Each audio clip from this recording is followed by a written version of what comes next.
বসো বউ। আমি এই জায়গায় বসতাম না। তাহলে কই বসবা তুমি? এই সব জায়গায় আমি বসতে একদমই অভ্যস্ত না। এটা তোমার শ্বশুর বাড়ি, তুমি যদি একটু মানায় গোছায় না নাও তাহলে কি হইব? না আমি বসতাম না, দরকার হলে দাঁড়ায় থাকবো, তাও আমি এখানে বসবো না। উফ, কই এইসব পড়লাম, আর দিকটা কেমন সাদা মাটা। রাজীব, এই রাজীব। এই বৌমা, কেউ স্বামীর নাম ধরে ডাকে? এই সকালবেলা একটু ঘুমানো যায় না? চারদিকে এত চিল্লাপাল্লা কেন? আমি এই জায়গায় থাকতে পারতাম না। এটা কোনো কথা বললা? কালকে আসলা। না, এই পরিবেশ আর ভালো লাগতেছে না আমার। তুমি তো বলছিলে আমি হইলি হইব। তাই বলে সকালের ঘুমটাও ঘুমাইতে পারবো না। 10টা বাজে সবাই ঘুম দিয়ে উঠে গেছে, কখন এর জন্য তো চিল্লা পারলাম। শোনো রাসেল, তুমি জানো আমি 12টার আগে ঘুম দিয়ে উঠি না।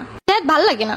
আল্লাহর এইটারে বিয়ে করে কোন মুসিবতে পড়লাম? রাসেল, এই প্লেটে আমি খাই না। তাহলে কিরকম প্লেট দিব? তোর 5 স্টার হোটেলের প্লেট লাগবো। এমন আমি 5 স্টার হোটেলের প্লেট কই পাবো? একটু মানায় গোছায় নাও না। এই রাসেল, এগুলো কি? এগুলো আমি খাইতাম না। দেখো কত সুন্দর মাছ রান্না করছে আম্মা। কইলাম তো আমি এগুলা খাই না। তাহলে মুরগির মাংস রান্না করছে, ওইটা খাও। রাসেল, এইটা তো ফার্মের মুরগি, তুমি জানো না আমি পোল্ট্রি খাই না। আমাকে বাসায় সবাই তো পোল্ট্রি খায়। তাই বলে আমারও খাওয়া লাগবো? রাসেল, আমি থাকবো না, বাসায় দিয়ে আসো। আহারে পোলার ডং, এই ডেরে এত তামাশা কইরা আনছে বাড়িতে। একটু মানায় গোছায় নাও। রাসেল, এই তোমার ভালোবাসা, তুমি এতদিন আমার সাথে অভিনয় করছো। ওগর দুইটারে এখন ভালোবাসা গুইলা খাওয়াই দিতে মন চাইতেছে আমার। রাসেল, আমি কিন্তু অপমান সহ্য করবো না। আম্মা তুমিও না, তুমি রাগ হইতাছো কি লেগা? নতুন নতুন আইসি, একটু মানাইতে তো কষ্ট হইবই। এ চুপ কর তুই। দুনিয়ায় মাইয়ের অভাব পড়ছিল, নবাবিনী ঘরে লই আইসো। আমার ঘরে এসব চলবো না কই দিলাম। আম্মা তুমি এরকম করলে কিন্তু আমি চলে যাবো বাড়ি দিয়া। যা এখনই যা, তাড়াতাড়ি যা। মানুষ বউ নিয়ে সংসার করতে, তুই নিয়ে আইসো 5 স্টার হোটেল বানাইতে। তোমরা সবাই এমন করলে আমি কেমনি কি করবো? রাসেল, আমি রুমে গেলাম, আমি খাইতাম না। শোনো, অল্প কইরা খাও। কইলাম তো আমার ভালো লাগে না এগুলো, আমি খাবো না। আর অপমান শুনে পেট ভরে গেছে। তুমি তো ভালো করেই জানো আমি কি খাই না খাই। ইচ্ছা করতেছে। শুনো না, তুমি একটু আম্মার সাথে সাথে রান্নাটা শিখো। রাসেল, এইটুকু রান্নাঘর, এই রান্নাঘরের ভিতরে কি আবার রান্না করবো? ওই আমার রান্নাঘর দিয়ে বাইরা তোরা এখন আবার এসে এই জায়গায় কাহিনী করতে খারা। রাসেল, তোমার আম্মা কিন্তু আমার অপমান করতেছে। ওই অপমান দাঁড়া তুই, ও সব আমার এই শেষরাডার। ওই তুই এমন মেয়ে আনছিস কেন যে বইতে পারবো না, শুইতে পারবো না, খাইতে পারবো না? রাসেল, তুমি জানো আমার বাবার অনেক কিছু আছে, আমি এই সবে অভ্যস্ত না। বাপের যখন অনেক কিছু আছে, বিয়ে করতে গেছো কেন?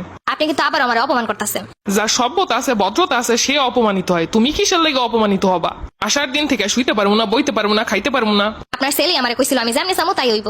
নে এটা নিয়ে কই যাবি যা, আমার এসব আর সহ্য হইতাছে না। শাশুড়ি মার সাথে কেউ এমনি কথা কয়? রাসেল, তুমি জানো আমি অপমান সহ্য করি না। রাসেল, আমি এই বেডে শুইতে পারতাম না, আমার নতুন বেড আইনা দাও। কেন? এই বেটা তো কিছুদিন আগে বানাইলাম।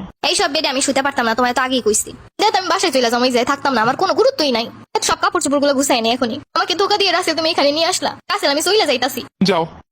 বাহ রাসেল বা, তুমি আমাকে এখন আটকাচ্ছ না। তোমাকে আটকে তো আর লাভ নাই। তোমার তো শুইতে সমস্যা, বসতে সমস্যা, ঘুরতে সমস্যা, খাইতে সমস্যা। এত সমস্যা তো আমার সমাধান করা সম্ভব না। আর এত সমস্যা তোমার ওই বুঝলেও আমি তোমার আমার বাড়িতে নিয়ে আসতাম না। তুমি তো বলছিলা আমার জন্য তুমি সব করতে পারো। তাই বলে তুমি আমি যেই পরিবেশে সেই পরিবেশটারই মানায় গোছাই নিতে পারতেছো না। সেই তুমি থাকার থেকে না থাকাই ভালো। একসঙ্গে থাকতে গেলে, ভালোবাসতে গেলে মানায় গোছাই নিতে হয়। কিন্তু না, তোমার তো লাগবে 5 স্টার হোটেল। তোমার আমার জন্য একটু কষ্ট হইব না? কষ্টই বোঝানি, কিন্তু তোমার এত সমস্যা সমাধান করা আমার সম্ভব না।